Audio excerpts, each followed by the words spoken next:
મહત્વ હતું. બેટી બચાવો હતું, આજે બેટી બચાવો નથી.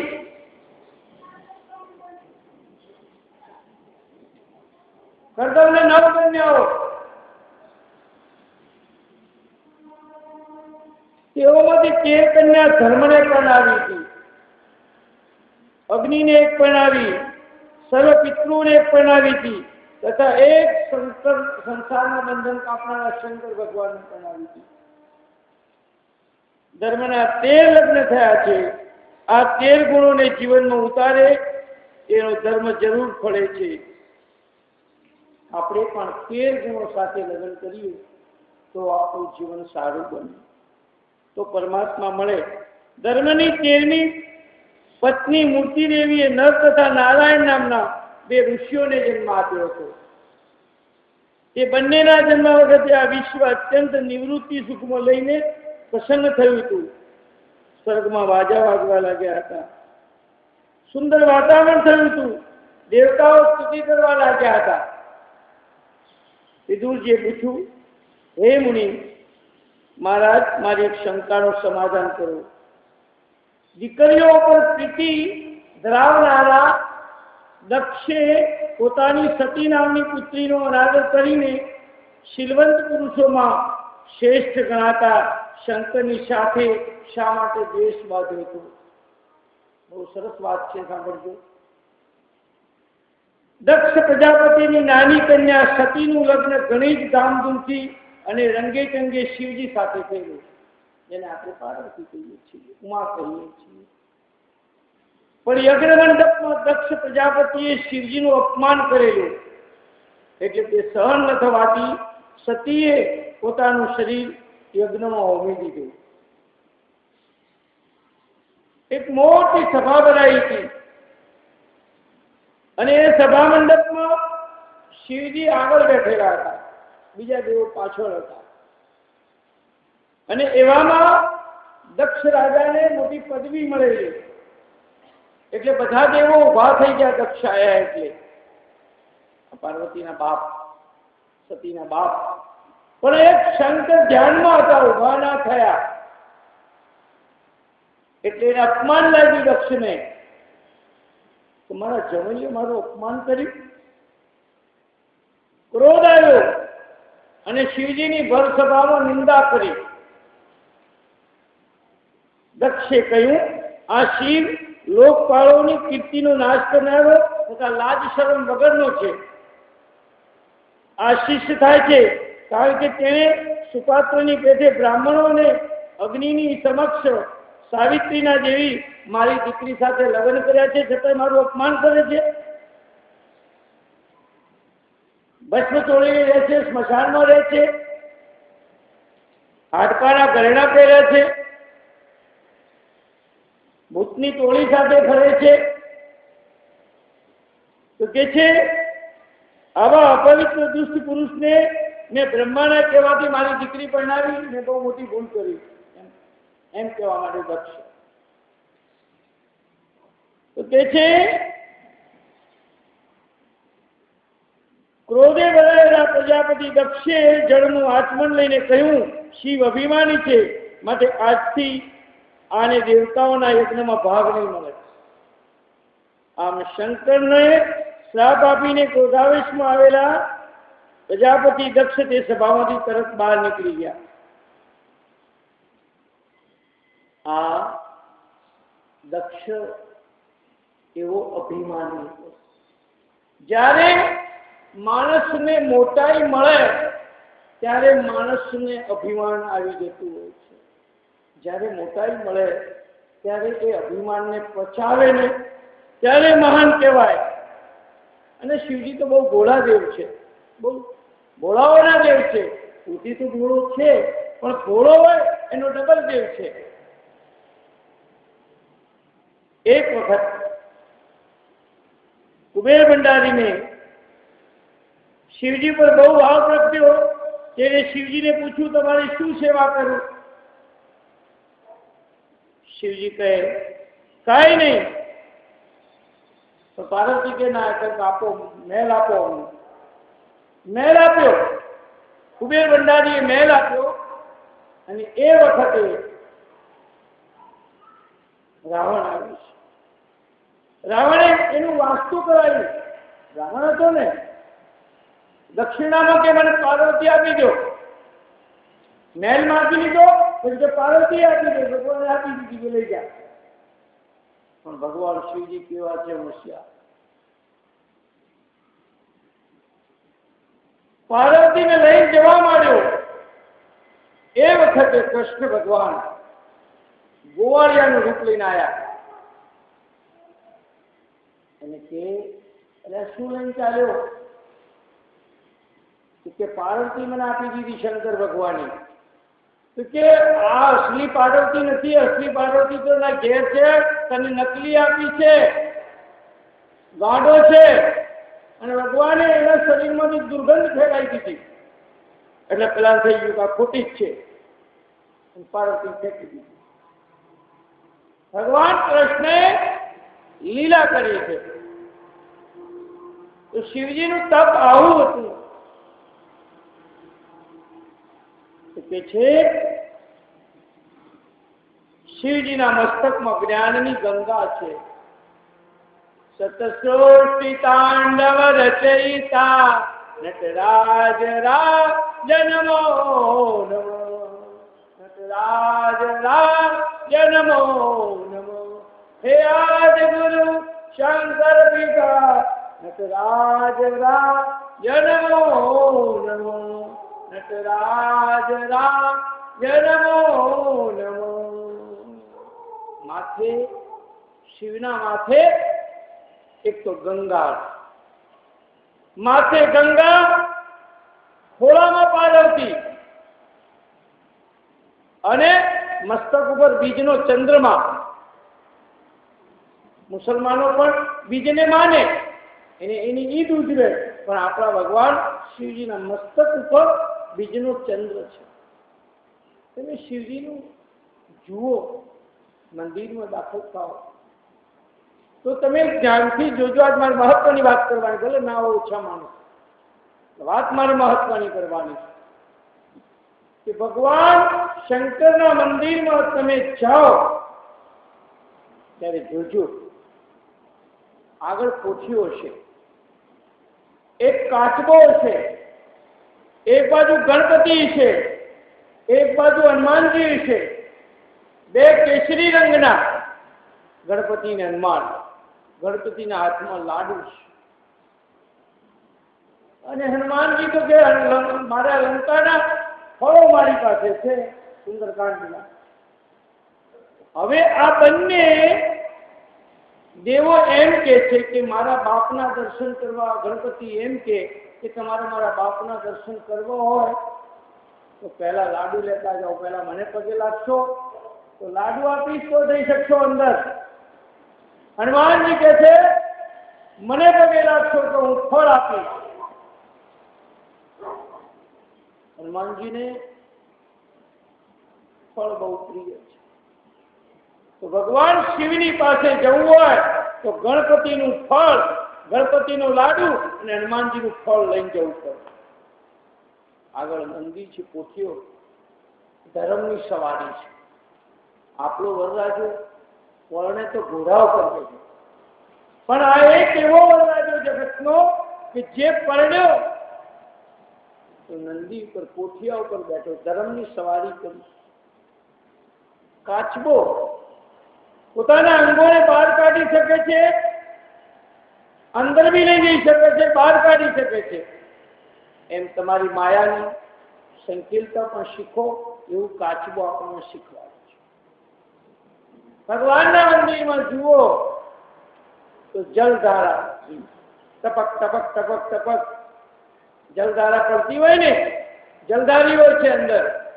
જ્ઞાન પણ ધીરે ધીરે ધીરે ધીરે ટપકતું રહેવું જોઈએ, ભક્તિ પણ ટપકતી રહેવી જોઈએ, વૈરાગ પણ ટપકતો રહેવો જોઈએ, એ બતાવ્યું. એટલે ભગવાનના મંદિરમાં દર્શન. આ એક જ પરિવાર એવો છે શંકરનો કે આખો પરિવાર પૂજાયો, આખું એનું કુટુંબ, ફેમિલી પૂજાયું. બીજા દેવ બધા આખું કુટુંબ નથી પૂજાયું. શંકરનું બે દીકરા પૂજાયા, પત્ની પૂજાઈ, એના ગણો પૂજાયા, એના ભૂતે પૂજાયા. ભગવાન શિવજીની કોઈ ચીજ ના પૂજાઈ હોય એવું બને ને. એના સાપથી પૂજાયો, કાર્તિકેયનું મોર બી પૂજાયું. આ બધા વિરોધી છે. સાપ મોરને ખાઈ જાય, કાર્તિકેયનું વાહન મોર, પણ છતાંય એ મોર પેલા ભગવાન શંકરના પોપટ પેલા સાપને ખાતું નથી. અચ્છા, ગણપતિનો ઉંદર એનું વાહન, પણ શંકરનો સાપ ગણપતિના ઉંદરને ખાતો નથી. પાર્વતીનું વાહન સિંહ, સિંહ છે એ નંદીને ખાઈ જાય કોઠિયાને, પણ અહીં ખાતો નથી. બધા વિરોધી છે પણ એકબીજાને હાથે હંપી દે છે, કોઈ કોઈને ખાતા નથી. એક જ પરિવારમાં સંપીને ચાલતો શીખો. શિવજીનો પરિવાર વિરોધી પરિવાર છે, વેરવાળો પરિવાર છે, છતાંય સંપીને ચાલે છે. તો આપણા પરિવારમાં પણ આપણે સંપીને ચાલવું પડશે. તો કે છે દક્ષે મોટો યજ્ઞ કર્યો ભગવાન શિવજીના બદલો લેવા માટે કે મારા જમાઈ ઉભો થયો નહીં. અને એ યજ્ઞ બધા દેવોને આમંત્રણ આપ્યા. ગામે ગામથી દેવો આવ્યા. આ બાજુ શિવને અને પાર્વતીને આમંત્રણ નથી આપ્યું, કારણ કે જમાઈ હાથે વેર છે. એટલે બધા દેવો નીકળ્યા શંકરના ઘર આગળ. તમે નથી આવતા? કે ભાઈ નથી આવતા. અને વિમાનો લઈ નીકળ્યા બધા દેવો. ત્યારે સતી પાર્વતીને થયું કે મારા બાપના ઘેર અવસર, મારા બાપુજી ભૂલી ગયા છે, માટે કઈ નહીં જવું. હટ પકડી, અરે કે જવામાં મજા નથી શિવજી, કે આપણને આમંત્રણ નથી, મજા નથી જવામાં. ના કે મારા પિયરમાં તો જવું પડે. સ્ત્રીની હટ બહુ ભયંકર. રાજહટ, બાળહટ, સ્ત્રીહટ, યોગીહટ, ઘોડાહટ, આ 5 હટ ભયંકર. અને બહુ સમજાય પણ પાર્વતી માન્યા નહીં. બસ કે મારા બાપના ઘેર મારે જવું છે, પિયર જવું છે. સ્ત્રીને બધું સહન થાય, પણ એને કોઈ પિયર જતા અટકાવે એ સ્ત્રી સહન ના કરી શકે. પાર્વતી કે છે મારે પિયર જવું છે. સૌ કોઈ પિયરમાં જાય મહાદેવજી, સૌ કોઈ પિયરમાં જાય રે. હે મારે પિયર જવાના ઘણા કૂડ છે, હે મારે પિયર જવાના ઘણા કૂડ છે. ભગવાન શિવજી કે છે કેટલા દિવસે પાછા આવશે? કેટલા દિવસનો વધારે પાર્વતી, કેટલા દિવસનો વધારે રે. એ તમે કેટલા દિવસે પાછા આવશો, એ તમે કેટલા દિવસે પાછા આવશો. પાર્વતી કે છે ગણો આપી પડીના પાનમાં દેવજી, ગણો આપી પડીના પાન રે. એ અમે એટલા દિવસે પાછા આવશું, એ અમે એટલા દિવસે પાછા આવ્યા. જેટલા પીપળીના પાન છે ને એટલા દિવસે પાછા આવશું.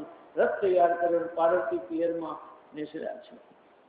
અને ત્યાં જોયું તો માએ બેને બોલાવી પણ બાપે ના બોલાવી. કારણ કે જમાઈ હાથે વેર, અને સસરાને જમાઈને વેર હોય ને તમે છોકરીનો મળો. બાપના પક્ષમાં રહેવું કે જમાઈના પક્ષ, સસરા બાપના પક્ષમાં રહેવું કે પતિના પક્ષમાં રહેવું, એક મોટી તકલીફ. ત્યાં જોયું તો ભગવાન યજ્ઞ થતો હતો, બધા દેવો હાજર છે, પણ ભગવાન શિવજીનો ભાગ રાખ્યો નથી, શિવજીનું આસન રાખ્યું નથી. અને સતીને ગુસ્સો થઈ ગયો અને યોગાગ્નિમાંથી અગ્નિ પ્રગટ કરીને યજ્ઞને બાળી નાખ્યું છે. પછી તો શંકરના ગ્રહોએ દક્ષના યજ્ઞનો નાશ કર્યો. બદલો લેવાની ઈચ્છાથી આને યજ્ઞ કર્યો હતો. તમારા જમાઈને બતાવી દો. બદલો લેવાની ઈચ્છાથી કોઈ પણ કામ કરો એ કામ સફળ થાય. તમે બદલો લેવાની ઈચ્છાથી કે ભાઈ મારા એના જે સત્યનારાયણની કથા કરાવી હતી મને નતું કહ્યું, મારે જેમ કરાવું એટલે મારે નથી કહેવું, એવું નહીં રાખવું. ખાસ કહેવાનું બદલો લેવાની ઈચ્છાથી ધર્મ કાર્ય કરીએ એ કાર્ય ક્યારે પણ સફળ થતું નથી. આ બાજુ બળીને ભસ્મ થઈ ગયા. નારદજી કૈલાસમાં પધાર્યા અને તે વખતે ભગવાન શંકર સનકાદિક મુનિઓને બ્રહ્મ વિદ્યાનો ઉપદેશ કરી રહ્યા હતા. અને આ શંકર કેવા ભોળા છે, સતીએ પોતાના દેહને બાળી નાખ્યો, પણ એ બાબતનું એમને દુઃખ થયું હોય તેમ જણાતું નથી. આમ વિચારતા નારદજીની આંખમાં આંસુ પડવા લાગ્યા. નારદજીએ શંકરને કહ્યું, ભોળાનાથ, તમને ખબર છે તમે વિધુર થયા, તમારા પત્ની જ્યાં યજ્ઞ મંડપમાં તમારું અપમાન દે સહન નહીં થવાથી સતી માતાએ પોતાના શરીરને બાળી નાખ્યું. આમ સતીએ દેહ ત્યાગ કર્યો. આમ તો આદિશક્તિનો નાશ ન થાય, આ તો સતી ગુપ્ત રીતે શિવમાં મળી ગયા છે. એ તો આ સતી છે ને એ સતી થયા, અત્યારે તો સતીઓ કરવામાં આવે છે. ખોટા રિવાજોના કારણે સ્ત્રીને સતી બનાવવામાં આવે છે. તો આપણા સમાજની કરુણતા છે. તો પાર્વતીની વાત, સતીની વાત અલગ છે. એ તો યોગ અગ્નિમાંથી પોતાના દેહને બાળીને ભસ્મ કરી નાખ્યો હતો, બીજો જન્મ પણ ધારણ કર્યો. આજે સ્ત્રી સતી થાય કે સતી બનાવવામાં આવે તો કોઈ બીજો જન્મ લઈ શકતી નથી. ત્યારથી રિવાજ આવ્યો સ્ત્રીઓ બળવાનું પસંદ કરે. આ સ્ત્રીઓને બળવાનો જે રિવાજ આવ્યો ને ત્યારથી આવ્યો. સ્ત્રી ગમે એટલી હોશિયાર હોય પણ એની સહન શક્તિ બહુ ન હોય. એ અવિચાર્યું પગલું ભરી નાખે દાડો. ચાહે દ્રૌપદી હોય, સીતા હોય, પાર્વતી હોય, કોઈ પણ હોય, પણ એ બહુ લાંબો વિચાર કરે. સહન કરે તો આખી જિંદગી સહન કરે, ના કરે તો એક સેકન્ડમાં બગાડી નાખે. નારદજીએ એ લોકોને સજા કરવાની શિવજીને સલાહ આપી. શિવજીને થોડો ક્રોધ તો ઉપજેલો હતો, એટલે એમણે જટામાંથી વીરભદ્ર પ્રગટ કર્યો અને થોડો જે યજ્ઞ હતો એને પણ વેવી થઈ નાખ્યું. પછી એને દક્ષનું માથું કપાવી નાખ્યું અને પછી એને બકરાનું માથું લગાડવામાં આવ્યું છે. હવે દક્ષ પ્રજાપતિ જાગ્યા છે તે શિવજીની સ્તુતિ કરવા લાગ્યા. એને બહુ પસ્તાવો થયો છે. શિવજી તેમની પાસે આવ્યા. દક્ષે શિવજીની પૂજા કરી કહ્યું, મારી ઈચ્છા મારી પુત્રી સતીને જોવાની છે, તો આપ કૃપા કરી મને દર્શન કરાવો. શિવજીએ ધરતી સામે નજર નાખી, ઊંચા સાદે કહ્યું, સતી તમારે બહાર આવવું છે, તમારા પિતા તમારા દર્શન કરવા ઈચ્છે છે. જગદંબા સતીએ પ્રગટવા માટે ના પાડી. પછી ત્યાં શ્રી કૃષ્ણ ભગવાનનું પ્રાગટ થયું. દક્ષ પ્રજાપતિએ હરિને હરમાં જે ભેદ રાખેલો તે હવે દૂર થયો. હરિ અને હરમાં ભેદ ન રાખવો. હરિ એટલે ભગવાન વિષ્ણુ અને હર એટલે શિવ. આ બેમાં ભેદ ના રાખવો જોઈએ. આજે હરિ અને હરનો ભેદ રાખે બહુ લોકો રાખે. રામને માનનારા કૃષ્ણ નથી માનતા, કૃષ્ણને માનનારા શિવને નથી માનતા. પરિણામે આવ્યું કે ભેદ ઉભો થઈ ગયો. આવું ગામ હતું. એ ગામમાં લોકોએ ઉઘરાણું કરીને રામનું મંદિર બનાવ્યું. રામને માનનારા દર્શન કરવા જવા લાગ્યા. કૃષ્ણવાળા બંધ થઈ ગયા. વળી 12 મહિના થયા, કૃષ્ણનું મંદિર બનાવ્યું. કૃષ્ણવાળા જવા માંડ્યા, રામવાળા બંધ થઈ ગયા. વળી 2 વર્ષ થયા, ભગવાન શિવનું મંદિર બનાવ્યું. શિવવાળા જવા માંડ્યા, રામકૃષ્ણ વાળા બંધ થઈ ગયા. વળી પાછું અંબાજીનું મંદિર બનાવ્યું. અંબાજી વાળા જવા માંડ્યા, પેલા બધા બંધ થઈ ગયા. સંખ્યા પૂરી થાય નહીં. એ ગામનો ગાભો હતો ગયેલો કે એક કામ કરો, હવે થોડાક રૂપિયા ભેગા કરી ગામમાં એક મોટી હોટલ બનાવી છે.